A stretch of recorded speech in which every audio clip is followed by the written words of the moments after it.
Let's meet our little celebrities. This man once had the reputation of being a fairly good magician. Before Paul Rubens would take on an array of characters like Spleen and Mystery Men, the Penguin's father in both Batman Returns and Gotham, as well as countless voice acting roles on television and appearances in stuff like WWE. Before Paul Rubens would pass away at the age of 70 after a private battle with cancer. Now, Paul Rubens, he had one hell of a run in Hollywood, a career marked with incredible heights and devastating lows. Now, he was the original Blippi, but in a sense, also the original R. Kelly. Love him or hate him, we all have made mistakes, and despite the negative headlines this child entertainer was faced with, well, he was still beloved amongst his industry peers. Now, following the announcement of his passing, well, Jimmy Kimmel, he posted to Twitter, Paul Rubens was like no one else, a brilliant and original comedian who made kids and their parents laugh at the same time. He never forgot a birthday and shared his genuine delight for silliness with everyone he met. My family and I will miss him. Now, his career had spanned over 50 years, so here we'll pay tribute to the life and career of Paul Rubens. Prior to his timely passing, here for you on Gone But Not Forgotten, or Before They're Gone,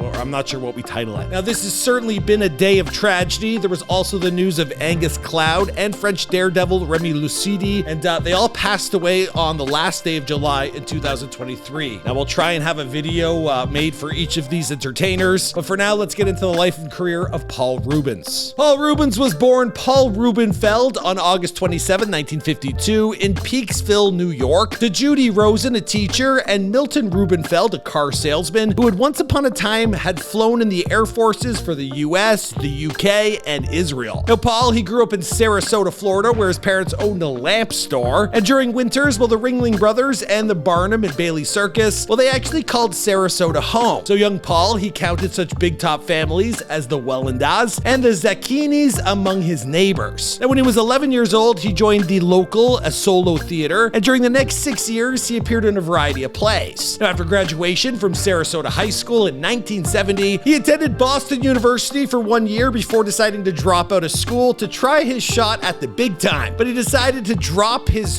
birth name. Instead, he would go with Paul Rubens, and with that new name, he head off to Hollywood. And when he got to Hollywood, well, things didn't pan out exactly as he had planned. He ended up having to work a string of odd-end jobs like a pizza chef and a Fuller brush salesman. Now, his acting career, it grew slowly and steadily with small roles in theater productions. He also got gigs at local comedy clubs and 4 guest appearances on The Gong Show. Now, this was back in 1976, and we actually found a clip. For Suave and Debonair and 34 Ruby.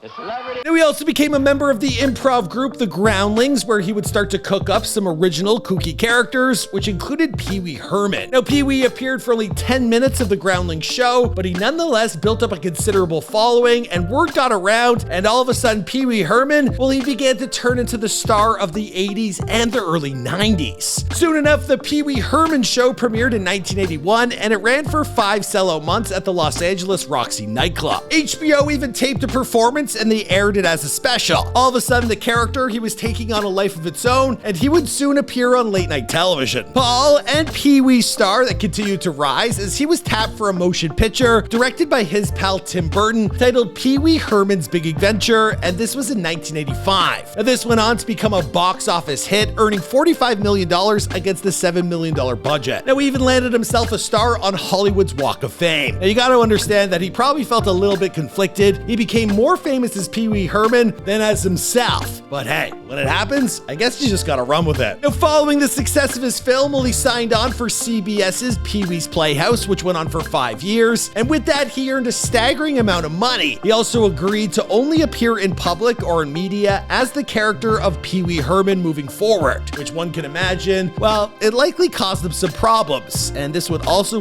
be where his downfall started. On July 26, 1991, on his summer vacation, well, Rubens, he was visiting his parents in Sarasota, and he sought escape from his boredom, so he decided to catch a show, an X-rated show. In fact, it was titled Nurse Nancy. Now, that night, it just turns out there was actually a police sting, and he was caught red-handed, literally, and arrested for sex charges when detectives allegedly saw him playing with his you-know-what. Now, he was released on $219 bail, and it was an embarrassing situation to say the least, but then when his mugshot was uncovered by the media, well, this started a media a frenzy like never before. And the scandal, well, it marked basically the end of Pee Wee Herman. Now, CBS, they dropped Playhouse and all its related merchandise from its shelves, and Paul Rubens was reduced to doing anti-drug infomercials. He couldn't book nothing. But of course, having once been at the top of the Hollywood ladder, well, he still had friends in the right places. So Paul, he would find work from time to time. Now, he appeared in Tim Burton's Batman Returns as the Penguin's father, which was a relatively small part, but who better to have played the role? Now, so much so, he was actually invited back to Gotham to reprise the role nearly 30 years later. Now, he landed smaller gigs like work as a vampire henchman in Buffy the Vampire Slayer, and he worked steadily as a voice actor, most notable in The Nightmare Before Christmas, also with Tim Burton, in which he played the character of Locke. Now, he also had a rather big role in 1999's Mystery Men as Spleen, which is a Ben Stiller film. Now, he worked plenty, but he would always be remembered as Pee Wee Herman, and then for that other thing, which would be, well, that would be a recurring problem for Paul. Yeah, it kind of happened again. Now, in 2002, Paul Rubens, he turned himself into the Hollywood division of the Los Angeles Police Department, the LAPD, and he was charged with misdemeanor possession of obscene material, improperly depicting a child under the age of 18 in sexual conduct. Now, this happened